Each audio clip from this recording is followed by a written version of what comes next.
उत्तर प्रदेश के सियासी घमासान में कल तक जो अगड़ा पिछड़ा का मुद्दा छाया हुआ था, आज किसानों की तरफ मुड़ गया है। किसान मुद्दा होना चाहिए और वो भी चुनावी मुद्दा बहुत महत्वपूर्ण है।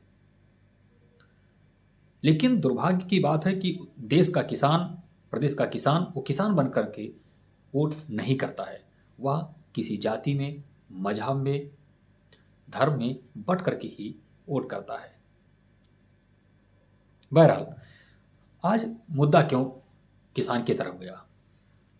पूर्व मुख्यमंत्री व सपा के मुखिया अखिलेश यादव ने प्रेस कॉन्फ्रेंस करी आज, और उन्होंने हाथ में अन्न लेकर के संकल्प लिया कि अगर उनकी सरकार उत्तर प्रदेश में बनती है तो वह किसानों की सभी समस्याओं का समाधान करेंगे। किसानों से उन्होंने बहुत वादे भी किए। उन्होंने कहा कि किसानों को 300 यूनिट बिजली फ्री दी जाएगी, उनकी सिंचाई पूरी माफ़ कर दी जाएगी, और जो गन्ना किसान हैं, गन्ना मूल्य का भुगतान 15 दिन के भीतर कर दिया जाएगा। अब सवाल उठता है कि 5 साल उनकी सरकार रही तो उस दौरान उन्होंने किसानों के हित में क्या क्या कदम उठाए हैं। भारतीय जनता पार्टी के प्रदेश अध्यक्ष स्वतंत्र देव सिंह ने इस पर ट्वीट किया। उन्होंने कहा कि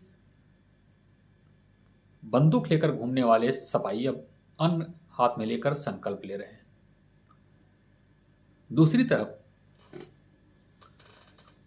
भारतीय जनता पार्टी अब प्रदेश भर में यह गिनाना शुरू कर दी है तेजी से कि उनकी सरकार में सबसे पहला फैसला 36,000 करोड़ का कर्ज माफी किया गया है, जिससे 86 लाख किसानों को लाभ हुआ है। उनकी सरकार में 1.5 लाख करोड़ से अधिक का भुगतान गन्ना मूल्य का किया गया है।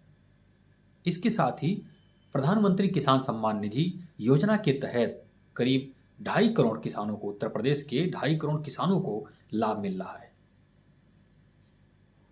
इस योजना के तहत 6,000 रुपये वार्षिक किसानों के खाते में, बैंक खाते में सीधे जाता है।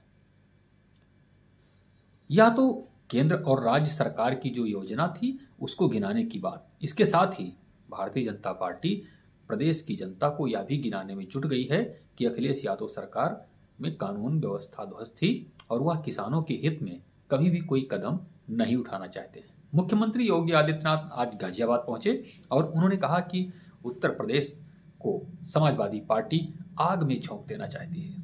आग में क्यों झोंक देना चाहती है? उन्होंने आरोप लगाया कि समाजवादी पार्टी उम्मीदवारों की सूची जो जारी की है उसमें गुंडों, मवालियों, अपराधियों को टिकट दिया है, और यही वजह है कि समाजवादी पार्टी चाहती है कि गुंडों की फौज उनके पास तैयार हो, वह सब विधायक बनकर के सदन में पहुंचे और उनकी सरकार बने और फिर प्रदेश को लूटें, प्रदेश में लूट मचाएं, भ्रष्टाचार करें, अपराध को बढ़ावा दें। लेकिन यह होने वाला नहीं है। मुख्यमंत्री योगी आदित्यनाथ ने दावा किया कि प्रदेश की जनता उत्तर प्रदेश में भारतीय जनता पार्टी का पुनः सरकार बनाने का मन बना चुकी है और वह 300 के पार सीटें उसको मिलेंगी और उसकी सरकार बनेगी। मुख्यमंत्री ने प्रदेश की जनता से एक और वादा किया। उन्होंने कहा कि 10 मार्च को उनकी सरकार बनने के बाद जिस प्रकार से पहले अपराधियों के खिलाफ कठोर कार्रवाई की जा रही थी, जो गुंडा मवाली अपराधी थे वो बिल में घुस गए थे, बिल में घुसने को मजबूर थे, उसी तरह से सरकार बनने के बाद फिर उत्तर प्रदेश में उन पर पुलिस टूट पड़ेगी, बुलडोजर चलेगा और अपराधियों को जेल की सीखों के पीछे खींच ले जाया जाएगा। अब उत्तर प्रदेश की सियासत अकेले किसान के मुद्दे पर या फिर अकेले किसी एक मुद्दे पर नहीं होने वाला है। इसमें योगी आदित्यनाथ सरकार का बुलडोजर भी दौड़ेगा, उनकी कार्रवाई भी दौड़ेगी, और पिछली सरकार में यानी कि अखिलेश यादव जब 12 से 17 के बीच मुख्यमंत्री थे तो उनकी सरकार में कहां कहां चूक हुई थी उन मुद्दों को भी बखूबी भारतीय जनता पार्टी उठाएगी।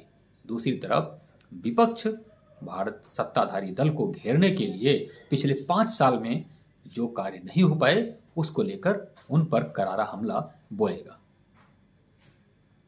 आज इन महत्वपूर्ण घटनाओं पर हम आपसे चर्चा किए। इसी तरह से भारतीय जनता पार्टी में आज एक और ज्वाइनिंग हुई है, उसमें सपा और कांग्रेस के 2 पूर्व विधायक भारतीय जनता पार्टी में शामिल हुए हैं।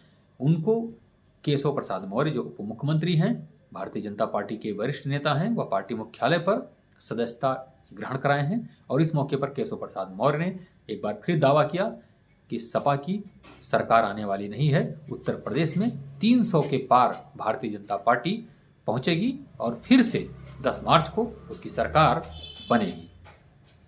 नमस्कार।